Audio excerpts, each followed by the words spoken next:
আল্লাহ কেন মানুষকে কষ্ট দেন, এর কারণ জানেন কি?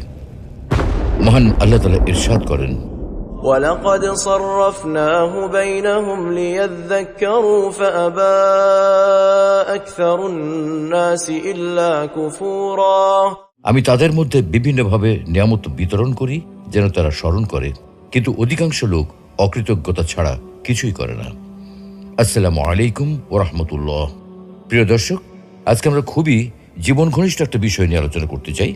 আমাদের জীবনে নানান দুঃখ কষ্ট, জীবন জীবিকার অনিশ্চয়তা এবং অর্থ কষ্ট নিয়ে বিস্তারিত আলোচনা করতে চাই। কেন আমাদের জীবনে এইসব দুর্যোগ ও দুঃখজনক ঘটনা ঘটে, তার প্রকৃত কারণ অনুসন্ধান করতে চাই। প্রিয় দর্শক, ইসলাম বিদ্বেষীদের একটা কমন প্রশ্ন, আল্লাহ থাকতে এত প্রাকৃতিক দুর্যোগ কেন? এত ভূমিকম্প হয় কেন? বন্যা হয় কেন? দুর্ঘটনায় এত মানুষ মারা যায় কেন?